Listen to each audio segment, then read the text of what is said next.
anayaishi sio kwa sababu ameyafanya, ila ni kwa sababu tumejikuta tumeingia kwenye line ya huo uharibifu. Kwa mfano mimi sikuamua nizaliwe kwenye familia niliyozaliwa.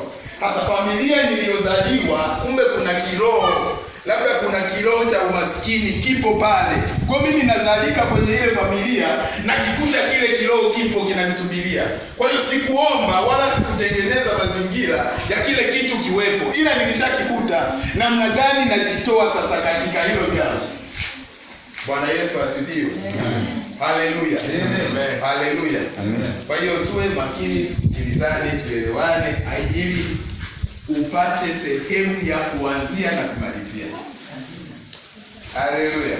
Amen. Mimi nina amani na ninawapenda sana.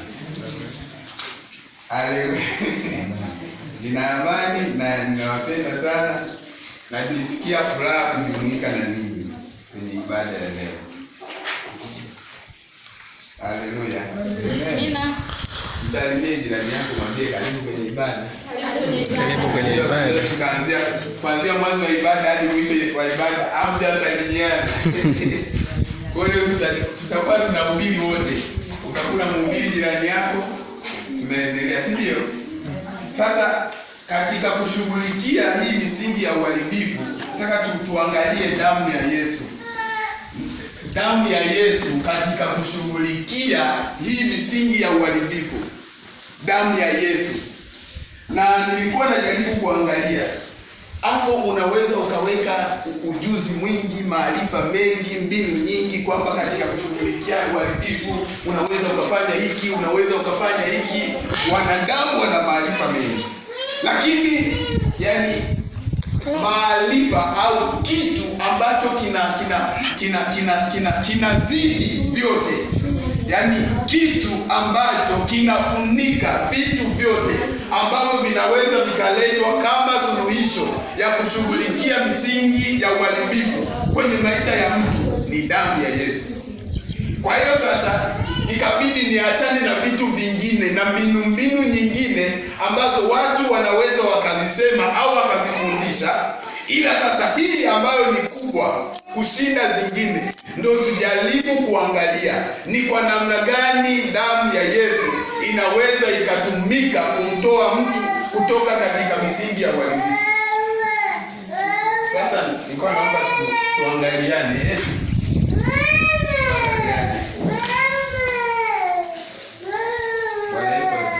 Amen. Haleluya. Amen.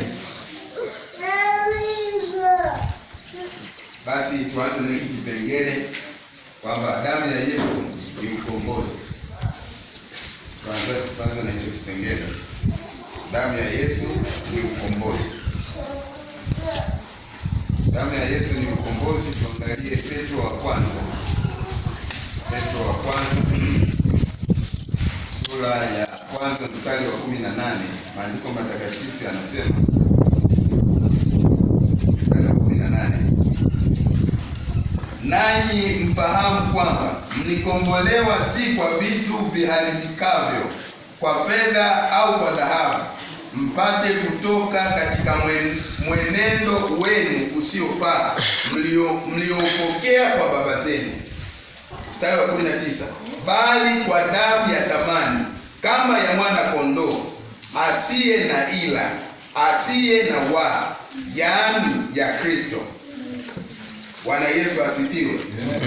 Nanyi mfahamu kwamba mlikombolewa si kwa vitu viharibikavyo, kwa fedha au kwa dhahabu, mpate kutoka katika mwenendo wenu usiofaa mliopokea kwa baba zenu. Kwa hiyo tuanze sasa hapa kwanza kuangalia. Unaona? Kwa hiyo kuna mwenendo ni maisha ya mtu anayeweza kuyaishi. Na hapo imeongea vizuri kwamba kuna mwenendo ambao mtu anaweza akaenenda, sio kwa sababu ameamua kuenenda, ila ni kwa sababu amezalika akakuta wazazi wake wanaenenda mwenendo ule. Kwa hiyo ikaonekana kama ni desturi ya kawaida kuishi maisha ya namna ile. Yaani kuna mtu amezalika pale nyumbani, amezalika akiwa mdogo, anakuwa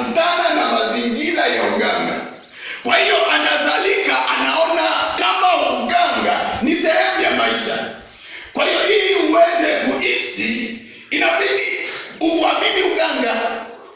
Unaona? Kwa hiyo anazalika, anaenenda na mwenendo fulani ambao ameukuta. Ni kama vile wale wanaozaliwa kwenye wokovu. Anazaliwa, anakuta baba yake na mama yake wanaenda kanisani. Kwa hiyo na yeye bila hata kushauriwa na mtu, anaona kama ndo mfumo wa maisha kuishi, kwamba kuamka siku ya Jumapili kujiandaa kwenda kanisani, siku ya Jumatano kujiandaa kwenda kanisani, Ijumaa kujiandaa, ni kama ni sehemu ya maisha.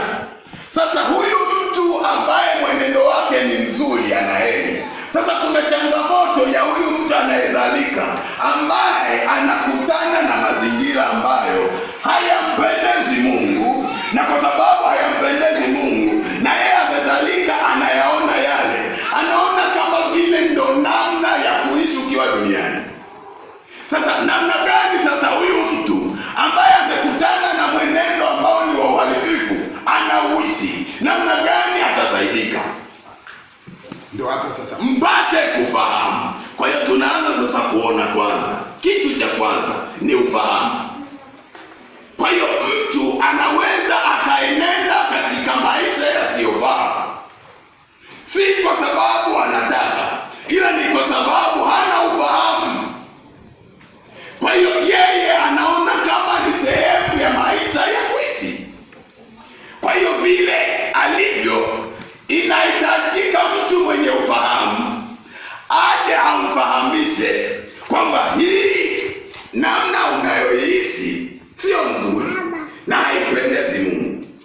Inayompendeza Mungu ni hii, achana na hii, njoo na hii. Sasa ni hivi, mtu unaweza ukamwambia maneno ya mazuri akafurahia katika kweli. Ukivuta sigara labda utapata kansa ya mapafu. Sasa kansa ya mapafu kweli, unapata kansa ya mapafu, lakini sigara nayo kuna namna. Unajua kuna watu sigara inambana mtu, yaani anaweza akaamka usiku, akaamka ili aje avute sigara saa 8 ya usiku apate usingizi aendelee. Ni sawa sana yule anaivuta ugoro. Yaani kuna wakati ukifika kila kitu akiendi, kama vile amechanganyikiwa. Akipata ugoro akili zinakaa sana. Ni kama vile yule mtu anayekunywa pombe. Yaani kuna mazingira yakifika disi linayumba. Unaona? Ili disi ikae sawa, inabidi apate pombe. Ni kama vile mtu ambaye anamjua Mungu, kama hajapata nafasi ya kwenda mbele za Mungu, kuna wakati unakuta vitu vyote havisikiki.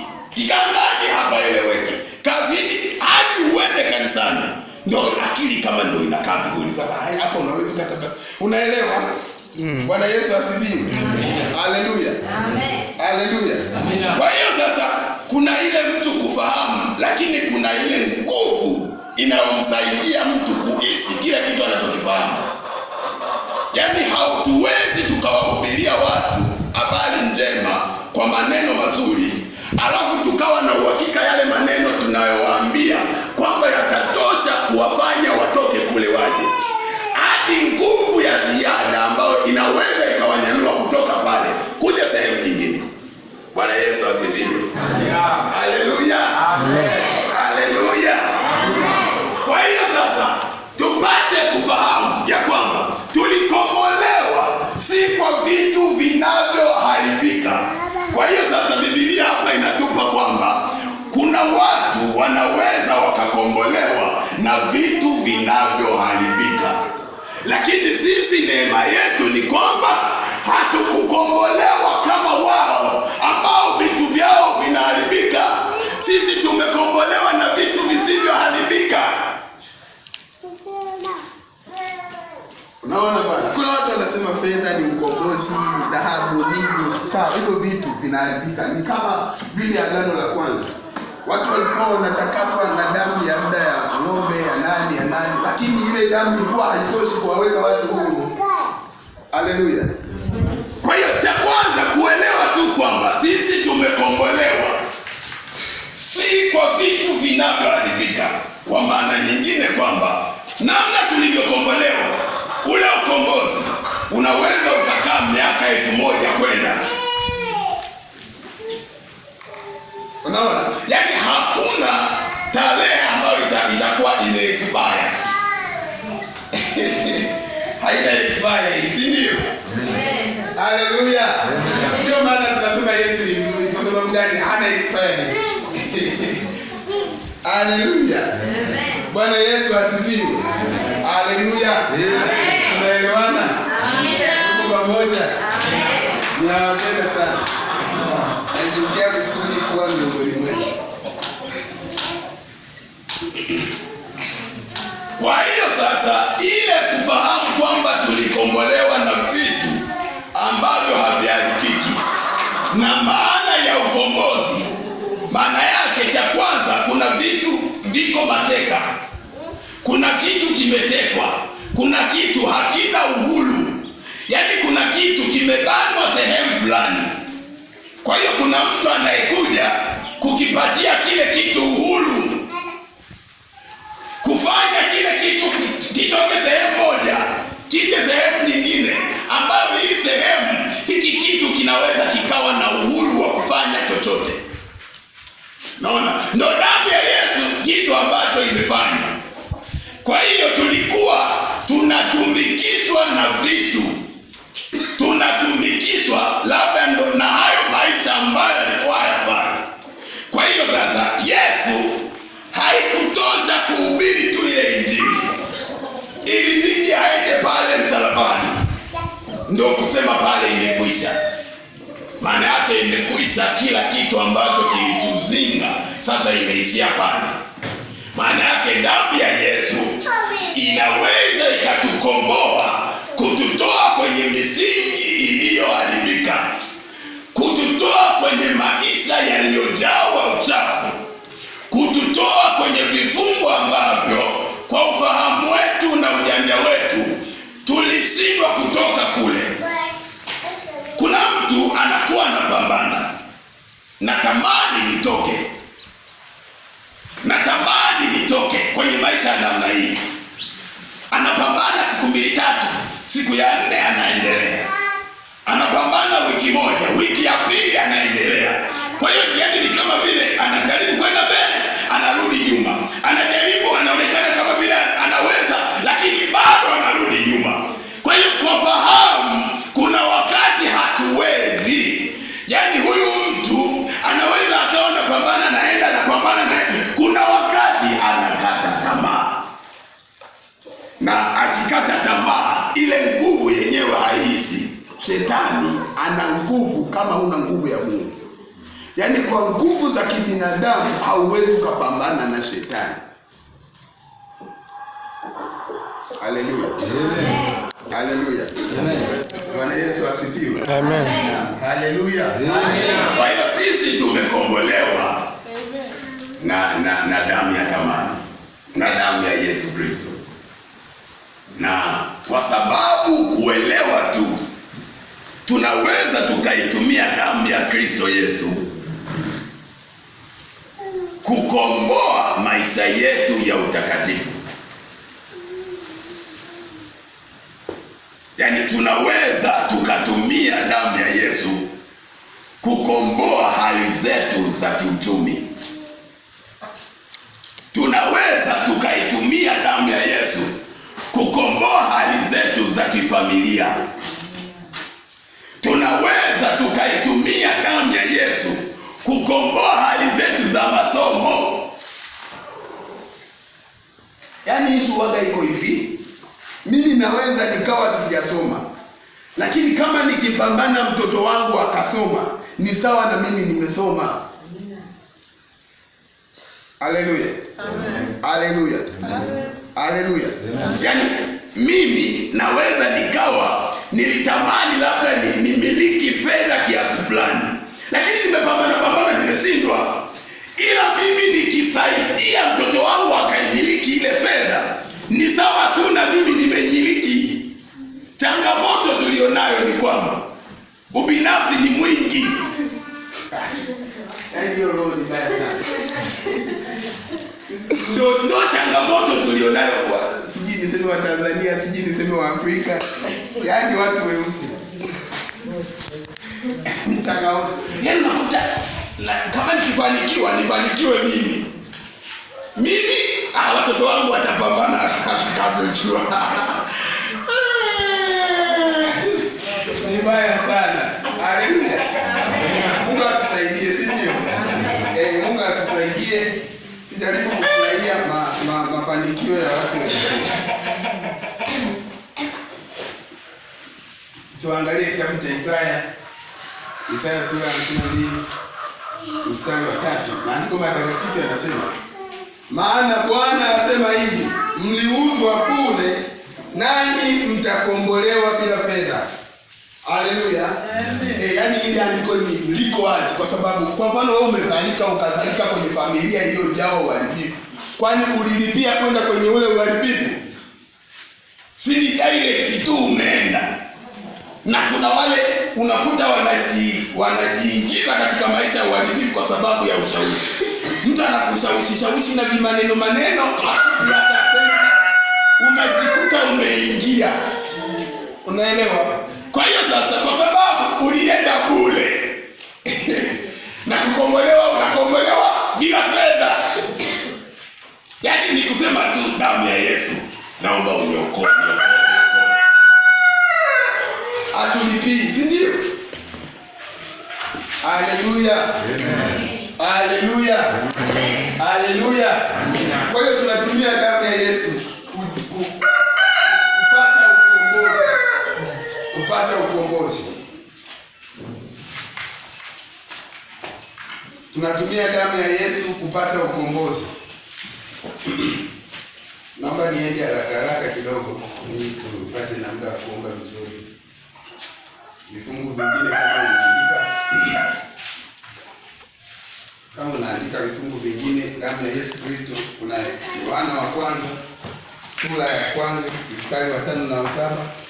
Yohana mtakatifu, Injili ya Yohana mtakatifu sura ya 8 mstari wa 12. Waraka wa kwanza wa Petro sura ya 3 mstari wa 18 na mstari wa 19.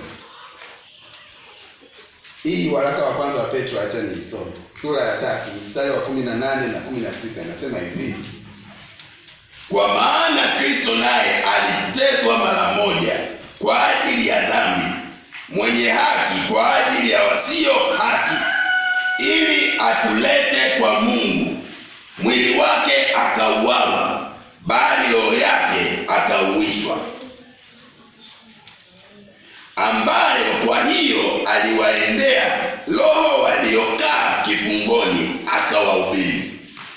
Kwa hiyo unaona kwamba damu ya Yesu hakuwa mwenye dhambi, ila kwa sababu ya dhambi zetu atakubali kubeba ule mzigo wa dhambi. Kwa hiyo alifanana na uovu tuliokuwa nao ili atuokoe sisi ambao tulikuwa ni waovu. Kwa namna nyingine ni kwamba alijaribu kuendana na mazingira ambayo tunayo ili atupate sisi. Unaona? Na kwa namna nyingine kuna wale watu ambao walikufa lakini walikuwa ni watakatifu, wakawa wako kwenye kifungo. Kwa nini? Kwa sababu ya dhambi ya asili. Kwa hiyo akaenda kuwatoa kule kifungoni. Haleluya. Amina. Haleluya. Amina. Tunaendelea kuona namna gani Yesu ana upendo mkubwa kwetu. Sisi tumekuwa tunasikia watu wanasema unaweza ukaenda kifungoni, ukaenda kufungwa kwa ajili ya jirani yako. Yaani umegundua jirani yako hajaokoka na wewe umeokoka, labda akienda kule ananyongwa. Sasa anakufaje? Ana dhambi. Kwa bora mimi mwenye haki nipe, hapo yeye ataokoka. Unaweza?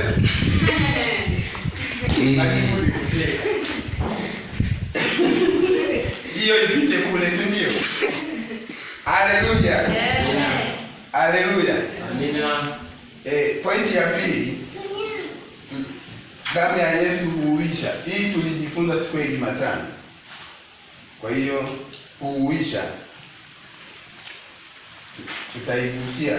anayeandika aandike Wakorintho wa kwanza sura ya 15 mstari wa 35 na 45, Mwanzo sura ya 2 mstari wa 7, Yohana sura ya 6 mstari wa 63. Hiyo pointi ya kuhuisha, damu ya Yesu inahuisha. Tulijifunza siku ya Jumatano. Inahuisha kwamba inakuhuisha, yani ni kurejesha uhai upya ndani ya kitu. Sasa isionekane kama ni uhai tu kwamba mtu amekufa. Yani inaweza ikawa hadi maisha yako, familia, biashara, labda tu hata kibali. Unajua kuna watu wanachukiwa tu bila kuwa na sababu. Yaani wewe ukionekana tu, sura yako ikionekana hata hujaongea nao wanakasirika. Unajua hii dunia ina mambo mengi. Wewe endelea kuishi tu, utaona mengi. Tumuombe Mungu atupe uhai, tutaona mengi, si ndio? Mambo mengi. Yaani mtu hujaongea naye chochote, haujawahi hata, yaani it is the first time you meet with him. Kwa mara ya kwanza unakutana naye. Amekuona tu. Oh nice. Yaani kuna maneno sijui vinatokanga wapi. Kwa hiyo jamani, Mungu anatuokoa, anatupa kibali. Unaelewa? Yaani damu ya Yesu inatakasa, inamtakasa mtu.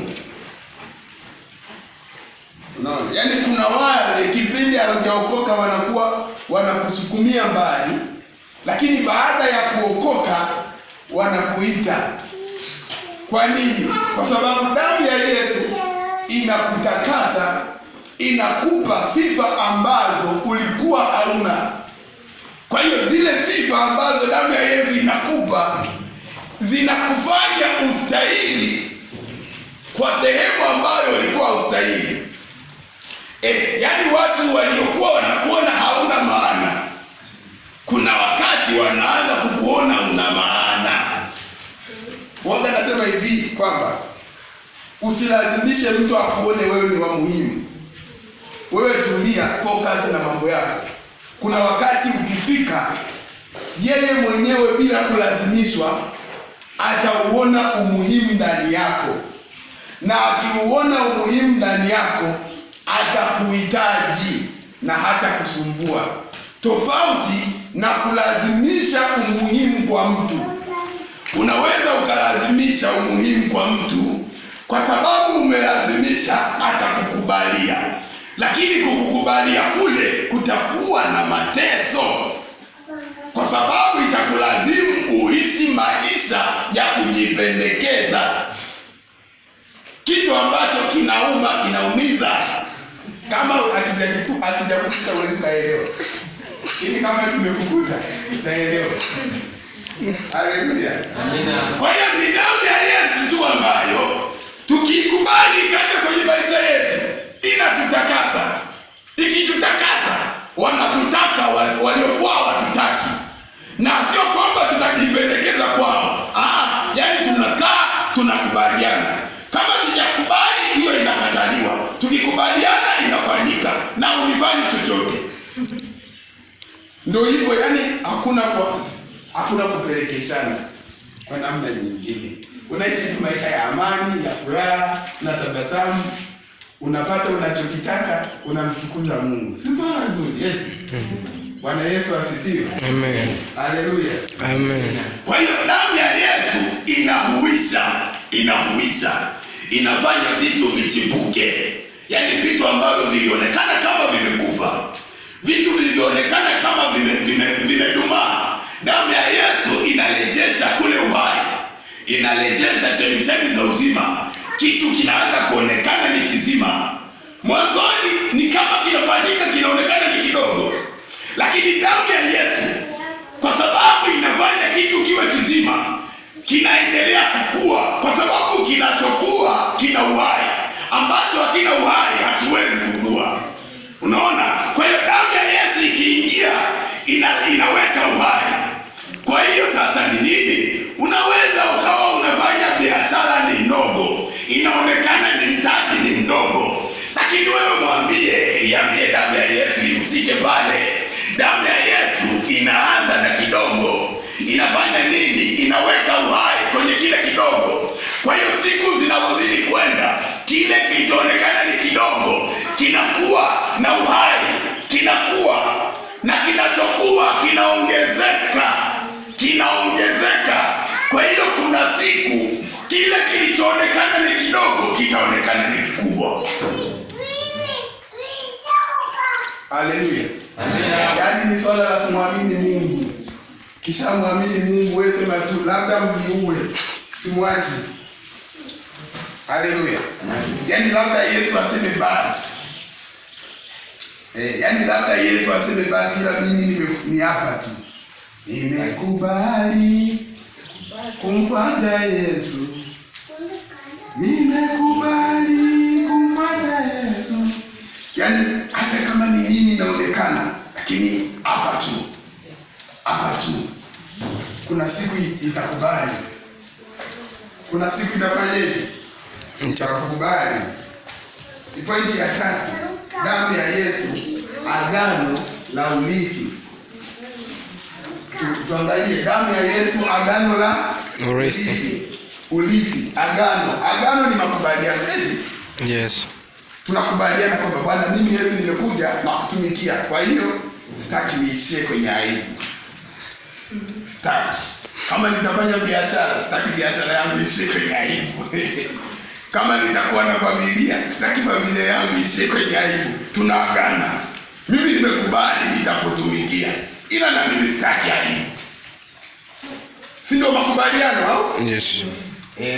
Makubaliano. Yaani kwa Yesu usiende kama unaenda kama vile uelewi, yani kama weka sehemu sema sasa Yesu, mimi nataka nikutumikie. Labda nataka niwe mwaminifu mbele zako. Lakini na wewe inabidi uwe mwaminifu kwangu. Kwa lipi? Mimi tu, yani sitaki niwe na ufahamu mkubwa. Ila kwa namna nilivyoangalia vitu, kwa hapa nilipofika, ninachotaka ni kwamba kama nitakuwa na familia, niwe na familia inayoeleweka. Kama nitakuwa na biashara, niwe na biashara inayoeleweka. Kama nitaishi kwenye jamii ile nieleweke. Kama nitafanya kitu, yani kila nitakachokifanya, mimi naomba nieleweke kwenye hicho kitu. Ndio makubaliano yangu mimi na wewe. Wewe nyoka siku 3. Naomba.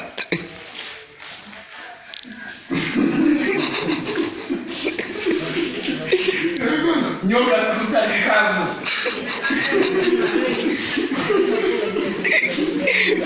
Hapo unaona upendo wa wengi ukoa. Yaani unajua bana, kuna watu wanamtumikia Mungu, wengine ni wakubwa, wengine ni wadogo, wengine ni wamefanikiwa, wengine hawajafanikiwa. Tofauti ni kujitoa. Yaani kuna mwingine anajinyosha hivi kwa Mungu siku 7. Kama nitakufa hata nife, ila hii agano likubaliki. Sasa kuna mwingine ana maneno mengi, anaweka akubali na Mungu, najua bana nikubali. Bali analala pale mbele za Mungu, analala. Funga alisha saa 12. Haleluya. Amen. Bwana Yesu asifiwe. Hiyo ndio inakuwa tofauti kubwa. Hiyo ndio inakuwa nini? Namna tunavyojitoa. Habari za Yesu ni nzuri na zinafurahisha, zinabariki, zinarejesha, yaani kila kitu. Habari za Yesu zinaonya, zinabariki, zinaokoa, zinahuisha, yaani zinafanya kila kitu. Hadi na tabasamu. Unaweza kusoma Biblia ukajikuta unatabasamu tu. Kwa sababu ya maandiko Mungu anakufundisha, si ndio? Tuangalie Ebrania sura ya 9 mstari wa 15-16.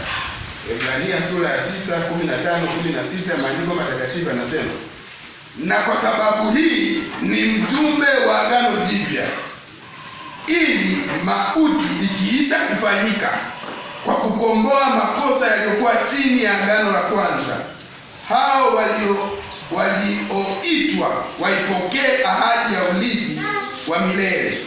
Maana agano la urithi lilipo, lazima iwepo mauti yake aliyefanya. Haleluya. Sasa hapa tunasema damu ya Yesu Agano la urithi. Kitu cha kwanza cha kurithi ni uzima wa nini? Wa milele. Biblia imeweka wazi. Hicho ni kitu cha kwanza, na ni kitu ambacho vitu vingine actually unaweza vikapotea, lakini uzima wa milele ni kitu cha kwanza cha muhimu. Haleluya, haleluya. Na hapo imeeleza kwamba agano la urithi linakuwa lina nguvu yule mtu aliyeliweka akiwa amekufa. Si ni kweli?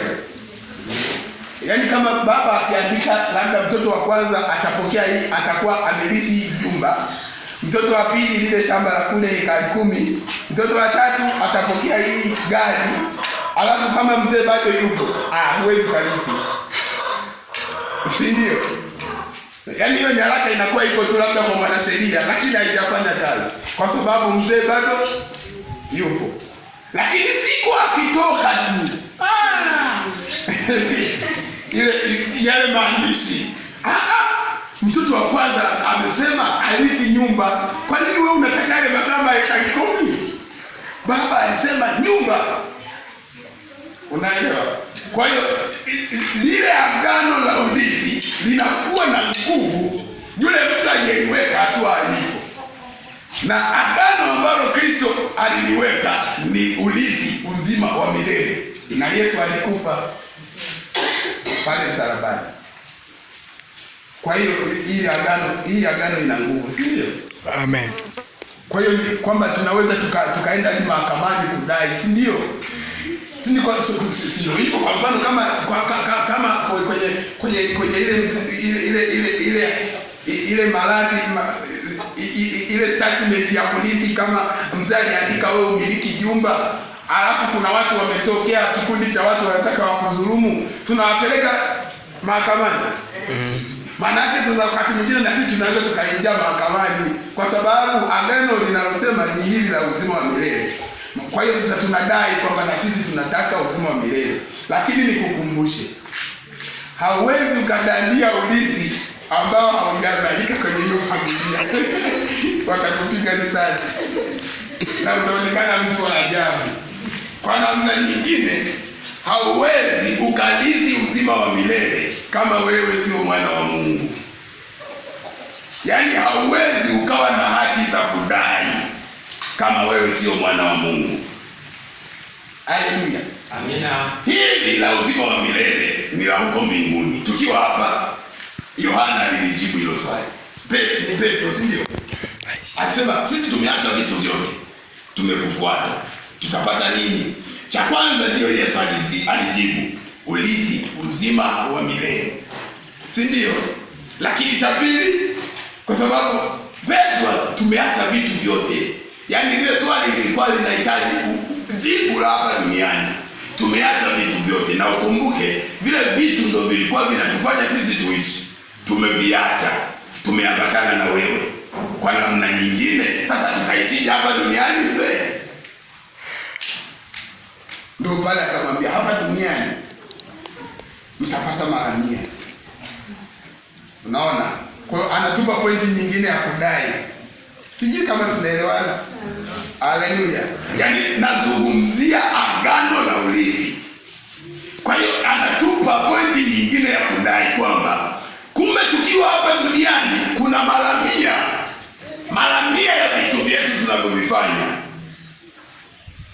Yaani mara 100 kwenye biashara zetu, mara 100 kwenye familia zetu, yaani mara 100 ya vitu ambavyo tunavifanya hapa. Kwa hiyo tuna haki ya kudai agano tulioliweka na Yesu Kristo, kwamba kabla hatujaenda mbinguni, hapa tuna kitu lazima tupate. Ni mpaka uelewe, yaani ni mpaka uwe na ufahamu, kwa sababu ni hivi, kama mzee aliandika statement alafu wewe haujajua kama mzee aliandika, unaweza ukakaa hadi miaka 70 haujawahi kujua kama kumbe nina haki ya kumiliki lile jumba. Yaani hadi uelewe, hadi upate ka ufahamu kana kusema wewe uliandikiwa, wewe si unaitwa fulani, uliandikiwa hapa na baba yako. Bwana Yesu asifiwe. Amina. Haleluya. Amina. Haleluya. Amina. Haleluya. Amen. Haleluya. Kwa hiyo tuna agano la Yesu Kristo ambalo hilo agano linaweza likatusaidia sisi kutoka kwenye misingi yote ya uharibifu. Yaani tuna agano ambalo tunaweza tukasimama tukaanza kudai. Kwa nini kila siku mimi ninaugua? Kwa nini magonjwa yanaonekana kama sehemu ya maisha yangu? Hili siyo agano la Mungu kwangu. Kwa hiyo unasimama, unaanza kudai, Bwana, ili agano lako ulilolisema kama ni afya, naomba iwe mara 100 kwangu. Kwa nini niwe mdhaifu kila siku? Unasimama unadai, Bwana, wewe ulikufa pale msalabani. Kwa nini naendelea kuteseka? Kwa nini naendelea? Nitoe. Haya sio ya kwangu. Haya sio ya kwangu. Unasimama unadai. Lakini nikukumbushe, lazima uwe mwana wa nani? Tofauti na hivyo utaonekana ni kichaa. Kwa sababu wewe mimi familia yetu. Wewe unatoka kule nje. Eti tunakuja kudai eti nyumba ya baba. Tunaacha kwanza, hata kama tulikuwa tunagombana, tunaacha. Tunaelewana kwa muda. Tunaelewana, tunakujia kwanza wewe. Kwa sababu wewe umetoka wapi? Na ni ngumu sana, hata kama baba alitoka nje, alafu kipindi cha uhai wake akashindwa kukuleta kukutambulisha. Unasubiria eti amekufa, eti unajileta kujitambulisha. Haiwezekani. Haiwezekani. Hatukubali. Sijui kama tunaelewana. Haleluya. Haleluya. Haleluya. Kwa hiyo hii misingi ya uharibifu ambayo tunaishi inaonekana kwenye maisha yetu. Maarifa tu haitoshi kutoa suluhisho kutoka kwenye ile uharibifu. Yaani ujuzi na mbinu ambavyo watu wanaweza wakaongea havitoshi kukutoa wewe kuokoka. Havitoshi hadi uelewe thamani ya damu ya Yesu kukutenganisha na yale maunganiko ambayo yalikuwepo kati ya wewe na hivyo vitu ambavyo vinakumba maisha yako. Siku utakapojua kwamba kumbe tukisimama na damu ya Yesu tunakuwa huru, na vita haipigani siku moja. Vita haipigani siku moja. Kama ukipiga hesabu ukaona kwamba hii roho ya kuoa wake wengi imetoka kwa babu kule hadi saa hii inaninyemelea, piga hesabu kutoka kule kwa babu hadi kuja hapa ni miaka mingapi? Alafu wewe unataka ushindane na hiyo roho eti kwa masaa mawili. Utakuwa unaichemsha tu ili ichemke vizuri, ikolee, kunyoshe vizuri. Unaona? Kwa sababu kuna vile viroho ambavyo vinatafuna. Vile viroho unakuta babu alioa wake wa 6. Hawachukua labda sijui ngapi. Baba ameenda, ana wake wanaoeleweka ni 3. Lakini kuna ile michepuko ambayo haieleweki, anatoka nao leo, kesho hayupo, kesho huyu. Wake wanaoeleweka ni 3, lakini na vile michepuko binti. Unaona? Wewe eti unachekelea. Kitakukumba. Sasa hii hapa tunaongea tu hali halisi. Yaani wewe unaelewa kabisa babu kule labda alikatwa mkono kwa sababu ya kuiba. Alifumaniwa naiba, wakamkata mkono. Kimeendaenda hapa, kuna washangazi wanachoma miguu, wanafanya nini? Na wewe una hizo taarifa, hapo unachekelea. Utakamatwa. Kwa sababu roho, yani roho hicho kiroho cha kulithi kinakuwa kina nguvu. Yaani kuna wakati tu utashindwa kujizuia. Kwa sababu kuna wakati Paulo alizungumza kwamba lile ninalolitaka silifanyi, lile ambalo silitaki ninalifanya. Naelewa kwa ile roho ya uasi imekuwa kubwa, ina nguvu kuliko ile roho ya wema. Kwa hiyo sasa ile roho ya uasi kwa kuwa ina nguvu inakupelekesha. Bwana Yesu asifiwe. Amen. Haleluya. Amen. Haleluya. Amina. Naomba tusimame.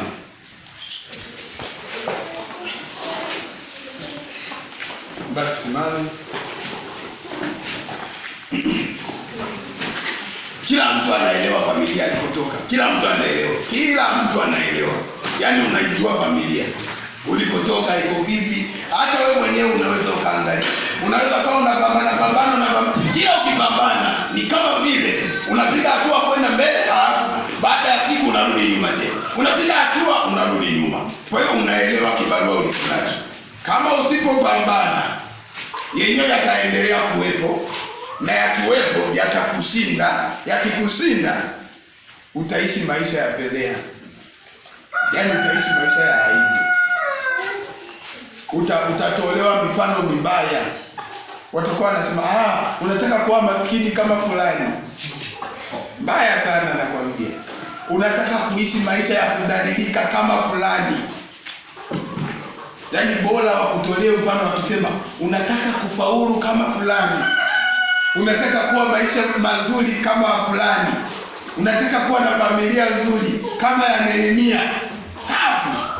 Ndio hapo umepiga uko vizuri. Haleluya. Kwa hiyo kushughulikia hii misingi ya uharibifu, tunatumia damu ya Yesu. Tunatumia nguvu ya msalaba. Ile nguvu ya ile kazi ya msalaba ndiyo ambayo imetutenga sisi, imetuweka huru kweli kweli. Kwa hiyo tunaenda kwenye maombi kwa kuomba, kwa kujitoa, kujitenga. Kila kitu ambacho kinaonekana kimepandwa na watu na mimi au na nani, tunairuhusu damu ya Yesu ishughulikie. Haleluya. Haleluya. Twende tuseme pamoja. Asante Yesu. Asante Yesu. Asante Yesu. Asante Yesu. Kwa upendo wako. Kwa upendo wako. Na uzuri wako. Na uzuri wako. Wewe ni mwingi wa rehema. Wewe ni mwingi wa rehema. Lakini pia ni mwingi wa upendo. Lakini pia wewe ni mwingi wa upendo. Tunakupenda. Tunakupenda Yesu. Ninakupenda. Ninakupenda Yesu. Ninakupenda. Ninakupenda Yesu. Ninakupenda. Ninakupenda Yesu. Sababu wewe ni wa kwanza. Wewe ni wa kwanza kunipenda mimi. Kunipenda mimi. Na ni kwa sababu ya upendo. Na ni kwa sababu ya upendo. Ukakubali kugongomelewa pale msalabani. Kugongomelewa pale msalabani. Kwa ajili ya makosa yangu. Kwa ajili ya makosa yangu. Kwa ajili ya vifungo vilivyonifunga. Kwa ajili ya vifungo vilivyonifunga. Niko mbele zako. Niko mbele zako. Leo hii. Kama kuna vifungo. Kama kuna vifungo. Kama kuna misingi ya uharibifu. Kama kuna misingi ya uharibifu. Ambayo imejengeka. Kwenye maisha yangu. Kwenye maisha yangu. Kama kuna misingi ya uharibifu. Kama kuna misingi ya uharibifu. Iliyojengeka. Kwenye huduma yangu. Kwenye huduma yangu. Iliyojengeka. Kwenye biashara yangu. Kwenye biashara yangu. Iliyojengeka. Kwenye uchumi wangu. Iliyojengeka. Kwenye familia yangu. Kwa damu ya Yesu Kristo. Kwa damu ya Yesu Kristo. Kwa damu ya Yesu Kwa damu ya Yesu Kristo. damu ya Yesu Kristo. Ninafuta kila mashitaka ya uharibifu kwenye maisha yangu. Kwa damu ya Yesu Kristo. Ninafuta mashitaka yote ya uharibifu juu ya watoto wangu, juu ya biashara yangu, juu ya kazi yangu, kwa jina la Yesu Kristo. jina la Yesu. Kwa jina la Yesu Kwa jina Kristo. la Yesu Kristo. Ewe masitani. Ewe shetani. Ewe masitani. Ewe mashetani. Futika. Futika. Futika. Futika. Futika. Futika. Futika. Futika. Kila roho. Kila roho Zilizonifunga. zilizonifunga. Kila roho. Kila roho Zilizonifunga. zilizonifunga. Ninazivua. Ninazivua. Ninazivua. Ninazivua. Kwa jina la Kwa Yesu. jina la Yesu. Kwa jina la Kwa Yesu. jina la Yesu. Ninazivua. Ninazivua. Ninazivua. Ninazivua. Ninazitenga nazo. Tenga nazo. Ninazitenga nazo. Tenga nazo. Kwa jina la Yesu. Kwa jina la Yesu. Kwa jina la Yesu. Kila vifungo vilivyofunga nafsi yangu ninavifungua. Ninavifungua kwa damu ya Yesu. Kwa damu ya Yesu. Nafsi yangu sasa iko huru. Sasa iko huru. Nafsi yangu sasa iko huru. Familia yangu sasa iko huru. Watoto wangu sasa wako huru. Huduma yangu sasa iko huru. Masomo yangu sasa yako huru. Kwa jina la Yesu. Hakuna uharibifu. Hakuna uharibifu utakaotajwa kwenye maisha yangu. Kwenye maisha yangu. Hakuna uharibifu utakaoonekana kwenye maisha yangu. Kwenye maisha yangu. Kwenye ndoa yangu. Kwenye ndoa yangu. Hakuna uharibifu utakaotajwa kwenye ndoa yangu. Kwa mamlaka ya jina la Yesu. Kwa mamlaka ya jina la Yesu. Kwa mamlaka ya jina la Yesu. Kila jambo litakalofanya. Kila jambo litakalofanya. Kila jambo litakalofanya. Kila jambo litakalofanya. Litafanikiwa. Litafanikiwa. Litafanikiwa. Litafanikiwa. Haijalishi. Haijalishi. Haijalishi. Maadui watajipanga. Watashindana. Lakini nitapita kati ya nitapita